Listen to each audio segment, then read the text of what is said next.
बिस्मिल्लाहिर्रहमानिर्रहीम। इय्याका नअब्दु व इय्याका नस्तईन। रब्बि इश्रह ली सदरी व यस्सिर ली अमरी वहलुल उक़दतम मिन लिसानी यफ़क़हू क़ौली।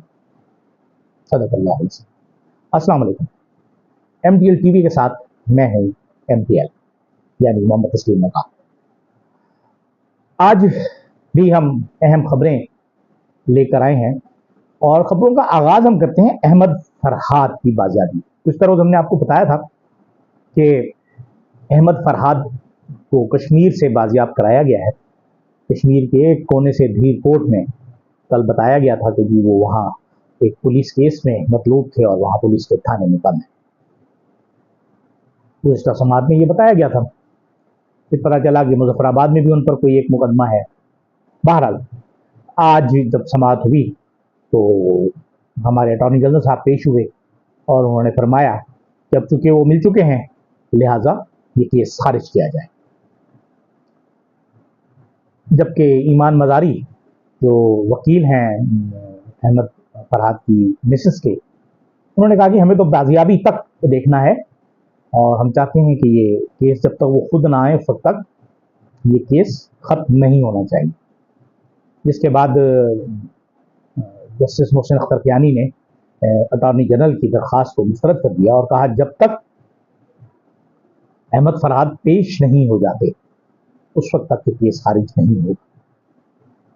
ये एक अहम नुक्ता है। वैसे तो कोई छोटी सी बात होगी कि भाई आ जाएंगे, लेकिन इसमें अहम चीज जो है वो देखने की कि अब अदलिया अपने लिए खड़ी हो गई है कि हमने अब ये काम करना है।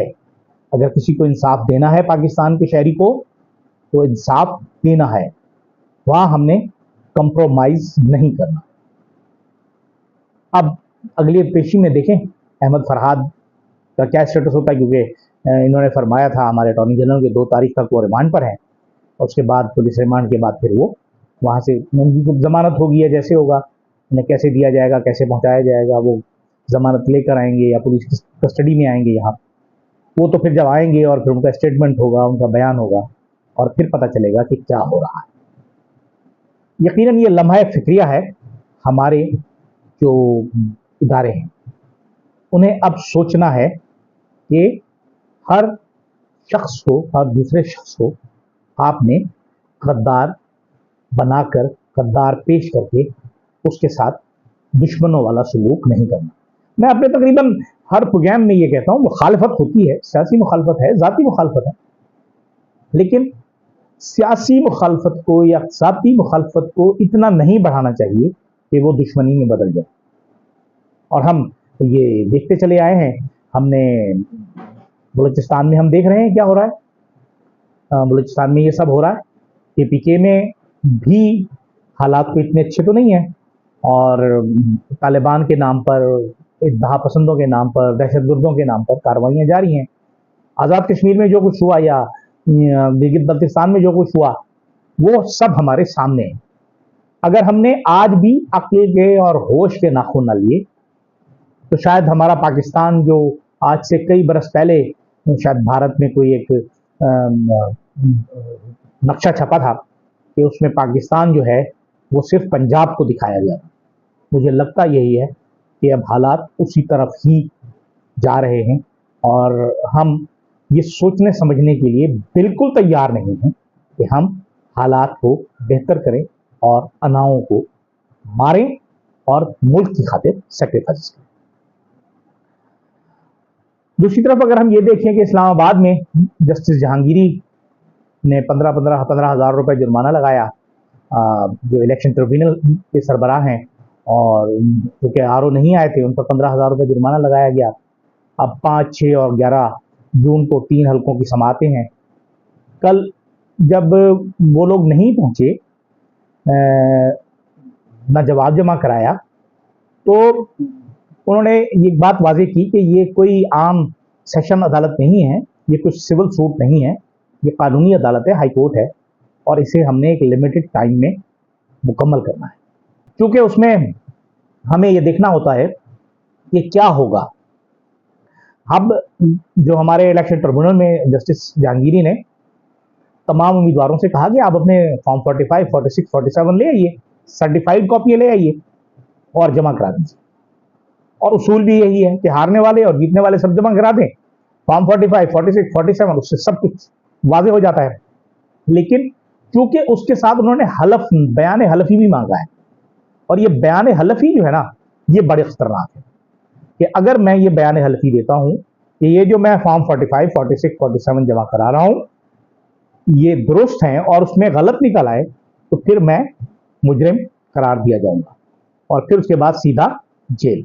तो इसलिए अब जो जीते हुए उम्मीदवार हैं तीनों, जो पाकिस्तान मुस्लिम लीग नून के हैं, उन्होंने तो जवाब ही जमा नहीं कराया। अब देखें 5-6 को क्या होता है, 11 को क्या होता है, इसमें कुछ ना कुछ तो होगा। अगर हम ये देखें कि एक ट्वीट का मसला चल रहा है और एक वीडियो का मसला चल रहा है शेख मुजीबुर रहमान के हवाले से, सोचने की बात यह है कि हम कभी भी, कोई भी कौम उस वक्त तक तरक्की नहीं कर सकती जब तक वो माजी की गलतियों से सीखे नहीं और अपने आमाल से, गलत आमाल से तौबा ना करे। और तौबा ही वो वाहिद रास्ता है जिससे हम अपने हालात को ठीक कर सकते। अब ये देखें कि शेख मुजीबुर रहमान की वीडियो रिलीज हुई कि गद्दार कौन था, शेख मुजीब था या उस वक्त की हुक्मरान थे। तो मैंने तो आपको बताया था कि मैं आज से 5-7 साल पहले एक साहब से मुलाकात हुई थी जो उस सेल के इंचार्ज थे जहां शेख मुजीबुर रहमान कैद थे इस्लामाबाद में। तो जब उन्हें इत्तला दी गई बकौल उस सेल के इंचार्ज के कि जी बांग्लादेश बन गया है, तो वो हक्का बक्का हो गया कि हम तो इस मुल्क को आज़ाद नहीं करना चाहते थे, हम आज़ादी नहीं चाहते थे, मतलब हमें धकेला गया आज़ादी। तो जाहिर है जो लोग साहिब इख्तियार होते हैं, साहिब इक़्तिदार होते हैं, जिम्मेदारी तो उनकी बनती है। उनके जो फैसिलिटेटर थे, यकीनन उसमें भुट्टो साहब भी थे, और भुट्टो साहब ने जब करारदाद पोलैंड ने पेश की अक़वाम मुत्तहिदा में सीज़ फायर की, तो भुट्टो साहब ने वो करारदाद फाड़ दी और फाड़ कर बाइकआउट करके चले गए। उन्हें वो बेइज्जती लग रही थी कि हम सीज़ फायर करें और सीज़ फायर में हमें कुछ मजबूरियां होंगी, कुछ करना पड़ेगा। लेकिन उनके नज़दीक ये बड़ी इज्जत थी कि हमारी 90,000 फौज जो है वो हथियार डाले। शायद उनके नज़दीक ये ज़्यादा इज्जत थी, वो जो सीज़ फायर था वो गलत था, लिहाजा उन्होंने पोलैंड की करारदाद फाड़ी और बाहर चले गए। बहरहाल ये तारीख है, तारीख में ये लिखा हुआ है, और ये वीडियो तो हर दूसरी दिन सोशल मीडिया पर मौजूद होती है कि मैं इसका हिस्सा नहीं बनना चाहता, मैं इस सीज़ फायर का हिस्सा नहीं बनूंगा। पता नहीं कौन सी जिल्लत थी उस सीज़ फायर में जो उन्हें सकूत ढाका के मुकाबले में ज्यादा तजलील महसूस हो रही थी भुट्टो साहब।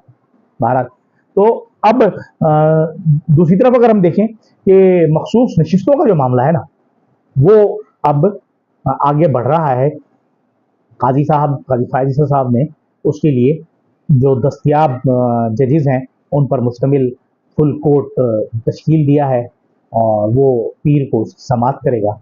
और इससे ये होगा कि अगर वो नशिस्तें सुन्नी इत्तेहाद कौंसिल या पाकिस्तान तहरीक इंसाफ को मिली तो फिर उनके ख्वाब चिकनाचूर हो जाएंगे, और अगर ना मिली तो शायद वो अपनी एक्सटेंशन हासिल करने में कामयाब हो।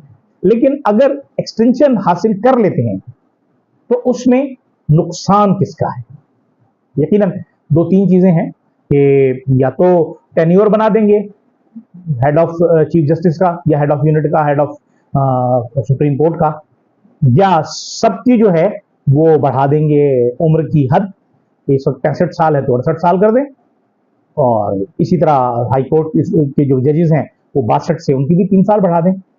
लेकिन ये रिवायत जो शख्सी तौर पर कवानीन साजी होती है किसी शख्सी फायदे के लिए, वो गलत होती है और उससे मुल्क का निज़ाम हमेशा तबाही की तरफ जाता है, बर्बादी की तरफ जाता है।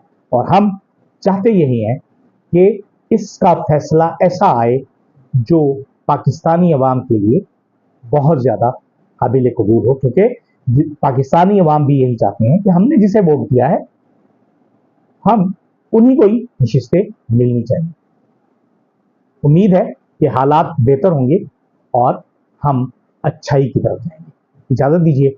अल्लाह हाफ़िज़।